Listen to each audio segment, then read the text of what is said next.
This video is made possible by our sponsors, AJA. We'd like to thank AJA for all their support and tell you to go to aja.com for all your production and post-production needs. Hi, I'm Gordon Burkell from Filmmaker U. At Filmmaker U, we create courses for film professionals to deepen and diversify your existing skill set. You can learn more at filmmakeru.com, or of course follow us on Instagram at filmmaker_u. Every week we interview a film professional to discuss their work, and this week I'm joined by writer-director KC Carthew, whose work includes The Sun at Midnight and more recently Polaris. Welcome to the show, KC. Yeah. So I guess my first question for Polaris, how did this idea come about? Yeah, awesome. Well, I was living in Yellowknife in the Northwest Territories in the subarctic of Canada, and I was taking part in a short film festival where you're sort of given 5 things you need to put into a story, make a short film. You have a very limited amount of time to do that. And, you just see what happens. And I did that, and it was wintertime. It was -40. And, there were all these kind of bizarre elements. And I ended up making this short film called Fish Out of Water. And it turned out pretty good, actually, I have to say. I'm really happy with it. And it is a film that was set in a subarctic location in a kind of fantasy-like story world. It was nonverbal, and it really just kind of came together. And I got so much good fan feedback about making this into a feature, and so I did. That's kind of how it came about. Yeah. I've been a camera person for 30 years, and I fell in love with cinema. I heard there was free film school in France, and I wanted to get into the French film school. I really didn't know anything at the time, but I knew at least how to take pictures. So I said, I'll try for the image department. And then when I miraculously got into the French film school, I fell in love with working with the camera. You're following what's going to be in the movie. So that immediacy that the camera allows is what I loved from the beginning. I'm Kirsten Johnson, and this is my course about documentary cinematography.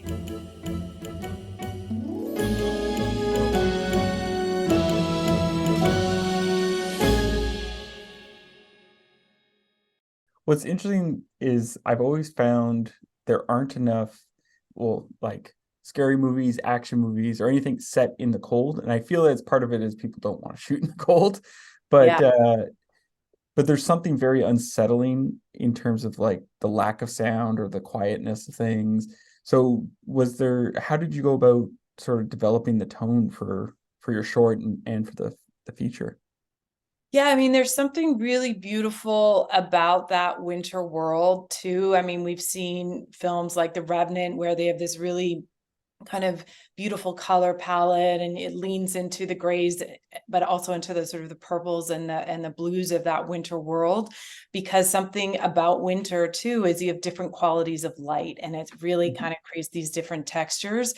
In the Northwest Territories, I fell in love with a different color palette. There's so many gray rocks, and there's so many different colors and textures to the snow. So I feel like the landscape itself was really inspiring, and that made me want to stay in a world that had that kind of texture.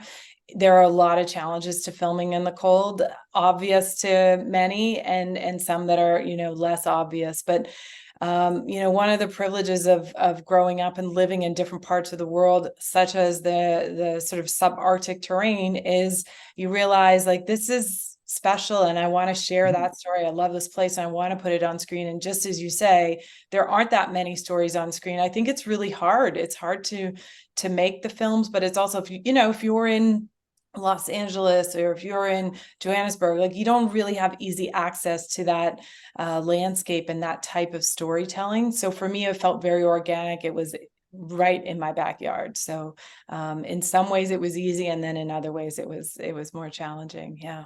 What time of the year did you shoot? Were you in the I'm just thinking about access to light and what have you. Yeah, it's a great question. So we were aiming for sort of the biggest bang for our buck, and that meant, can we have it the warmest cold possible and the most amount of light? And there really is only one time you can do that, and that's in that March window, March, April. But lately, And in the last years, April, sometimes there isn't any snow. So March for me was always the most reliable month. And it's also the month where you get the most light. And you would go, say, from in the course of our filming, from just over 6.5 hours of light per day to almost 10. But for example, if we had shot in November, December, we'd have 2 hours of light, 3 hours of light. So, that's really impossible on a film that, even though we shot in the winter, it's almost exclusively seen in the daylight. So you really need those hours for just, logistics. And even in our film, we were setting up and taking down it, in dark hours. So what changed in terms of the story and the characters from the short to the feature? Well, the things that remain the same really were the location, the color palette, and kind of, I have no other, the way I would describe it is the vibe, like the kind of the sensibility. Mhm. The lead characters changed a lot, and there was actually more of a story in it. And I really was kind of channeling, like, what is the story in this landscape and this vibe. And it's a very different approach to screenwriting that I've ever had, but it really sort of clicked for me when I was kind of directed, I would say, to thinking about constellations. And I grew up, I'm sure a lot of your audience grew up with stories about Greek mythology and the constellations. And I was thinking about the Little Dipper and the Polaris star. And, the Polaris star is in the Little Dipper. It's the guiding light star, but the Latin name for the Little Dipper is Ursa Minor. So that means the little water bear, which is the little polar bear. And then there's the big water bear, the Ursa Major, the Big Dipper, and the big polar bear. And, that I just thought, oh, there's really something really interesting about that. And I want to bring these characters to life. So for me, I got this inspiration that Polaris, another sort of way of talking about Polaris, is that it's the story, a reimagineered story of how the Little Dipper found her home in the night sky. And part of that, just by extension, there's so many stories from the past, and in particular with constellations, they're based on mythologies that, it'll be like, usually it's Zeus who ravished somebody, or, was with a woman and then he hit her in the night sky. And I just, I really feel, not just as a woman, but as a person living in the world today, like some of these stories deserve a little reimagineering, because they're, they're not true. So you can create them in a more kind of empowering way for everybody. Well, and I think about, because Canada is going through reconciliation at the moment, so also even thinking about including the Indigenous stories would be an important fact as well. How did you work with those elements? Yeah, I mean, I think it's really interesting. So like for me, there aren't Indigenous sort of layers to the film, because the story, while I appreciate has some of these qualities of storytelling in it, is, as I'm saying, inspired by these Greek mythologies. But I think where those intersect are really so many stories, and stories that I've heard have been about relationships between humans and nature, and about the spirit world and magic, and bringing those all together.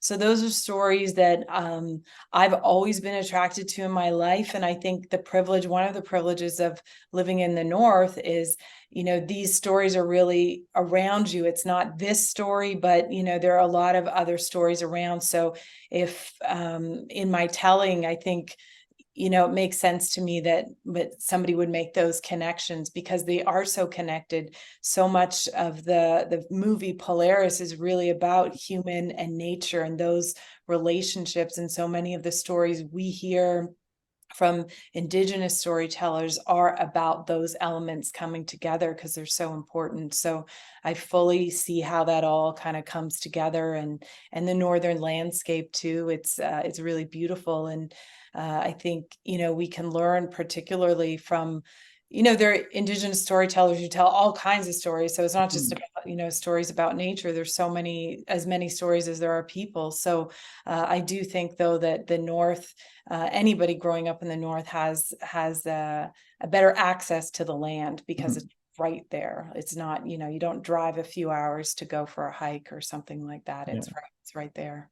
Well, and I think the other thing that would interest me in that would be like I think about Greek mythology. It's like it comes from Greece. We have that thing, whereas you can't say like here's indigenous mythology in the sense of like there's so many different tribes with different histories that they all have their own mythologies, which makes it quite fascinating. For sure. And I mean, I would say those aren't my stories to tell. And even in the Northwest Territories, I mean, this is a landscape that is larger than Western Europe. It has 30,000 people and it has 11 official languages, and 9 of those are indigenous languages. There's so much diversity in these places that people don't even think about. And so I'd say Polaris is really what they all have in common in terms of just, off the top, I'd say is like the inspiration from the land. And that to me is really strong. As I was saying in my short film, one of the elements that really inspired me to make that short film, and the element that was the strongest in addition to sort of fans saying, oh, we want to see more, is that landscape and the color palette. And I've never seen it elsewhere. And I love it. And when you love something, usually want to share it. So I think, that kind of passion is something that, living in the North is close to my heart. And I'm sure is close to the hearts of many other Northerners. Now, I read somewhere that after the premiere, you added voiceover, and I was wondering what the decision was for that. Yeah, the decision for that really came from our distributor. They were really, I should say, we have a few different distributors, but from our Canadian distributor, they really wanted to have, I guess, a little bit more, description or some kind of more information to take away some of the mystery of the film, to just make it appeal a little bit more to a broader audience. I think everybody really liked the idea of not having the language, or sort of not having a voiceover, but really just allowing the story to tell itself. But also appreciating, and myself as a director, I appreciate, the job of a distributor is really to bring the film to an audience, and they have their expertise. And if their expertise are saying, we think more people will be able to access the film, if there's some voiceover. And I think, we made a good arrangement. They wanted a lot of voiceover, and I said, I'm really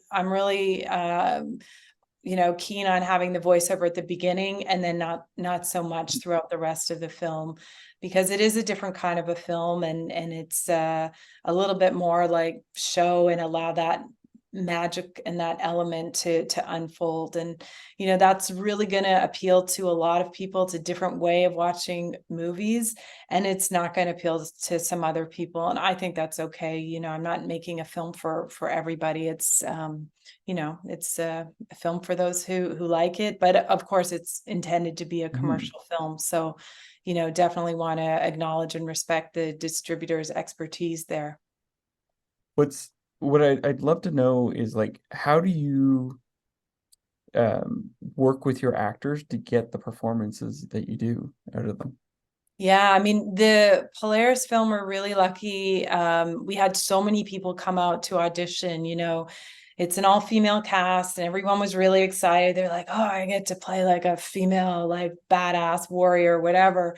And so we had so many people auditioning, and that was really wonderful. And our lead, Viva Lee, is I think, pretty extraordinary. She's just an exceptional person and a really gifted actor. And she was 10 years old when we filmed, and she's 13 now. But she really, just in her audition, was so physical. She was really connected with her body. And for me, that was hugely important, because she's basically playing a polar bear cub. She's a human girl raised. Her mother isn't, her biological mother is a human, but she's adopted by a polar bear. And she needs to have that physicality of a polar bear, because that's whose world she's living in and copying and learning from. And so I really wanted everyone who auditioned, I didn't give them lines. I gave them some scenes to kind of play around with. I gave them video images of polar bears to look at, and scenarios, but they were all sort of physical scenarios of animals. And so I really wanted to find somebody who felt really comfortable just like going for it. And Viva is really connected to her body, and she's very self-aware. And I think, you know, for me as a director, when I'm working with an actor, once they're cast, you know, there's a huge kind of transfer of ownership of the character to the actor. It's especially as a writer director, it's like, I wrote the character, but now it's up to you. Your job, Viva, is to become Sumi and bring her off the page and really you know, find someone who you really believe will do that and who will put all of their attention into each character. So into Sumi character, into each actor needs to sort of do that for their character. And so a lot of it is trust, but you know, in the audition process, that's where you're having somebody demonstrate what they are willing to kind of invest. And it was just really clear to me that Viva had the physicality, the energy, the maturity to do that, because, you know, I also looked at some younger people who are not professional actors, and Viva had a few credits to her name. There's something very difficult in and of itself about being the lead in a film. And she's not just the lead, she's about 95% of the film. That's a huge weight to carry. So you really need to know what you're getting into. You really need to know you're working a full day. It's union rules, but you're still working a very long day. And, you know, 2 weeks into filming outdoors, you can't bail. Like, just, it's not an option. So, you know, you really need to know that when somebody says they want to do it, that they have a really keen sense of what that adventure and what that journey is for both the highs and the lows, and that they are willing to go for it, and that they have a support system around them. In Viva's case, is her family, who are really willing to, you know, all come together to commit and make the film possible. And they did that during COVID too. So yeah, Viva's just a wonderful actor and a wonderful person. Yeah. So what's next for you? You've done 2 features now. What's your next project? Yeah, I have a few projects in development. One of them is in this fantasy world. I shouldn't say it, like I'm a free diver. I've started my free diving training, and I've done my open water certification, and I'm really fascinated about the underwater world and some of the ways that those can be used in sort of these more epic thriller-like stories. So that's my really fun project, where I'm learning too about directing for underwater action and taking on these kind of technological challenges as well. So it's sort of like, I'm not sure I want to make a winter film for a little bit, you know, but still exploring a kind of another aspect of the world and going underwater. So hopefully I'll have more to tell you when that film you know, is made. But right now it's getting there. We'll see. Yeah. So my last question for you is, what would you say is your favorite guilty pleasure film or TV show to watch? I rewatch every once in a while Videodrome, and I just always have loved the language of this. Like, I think that's something I love about cinema, is you get to create stories and create a way of like watching and telling a story that is just incredibly interactive, a little bit bizarre and kind of extraordinary, and that, you know, it's a different film. So I've often wondered about Videodrome as, like, you know, what the extensions of that story world could look like. I think it would be very exciting to tell. Yeah. Well, thank you so much for letting me interview today. Yeah, thank you. And yeah, next time we'll both be in Toronto. Yeah. Well, that's it for this episode, everyone. Please make sure to check us out at filmmakeru.com, or of course follow us on Instagram at filmmaker_u. I'm Gordon Burkell. Thanks for watching. This video is made possible by our sponsors, AJA. We'd like to thank AJA for all their support and tell you to go to AJA.com for all your production and post-production needs.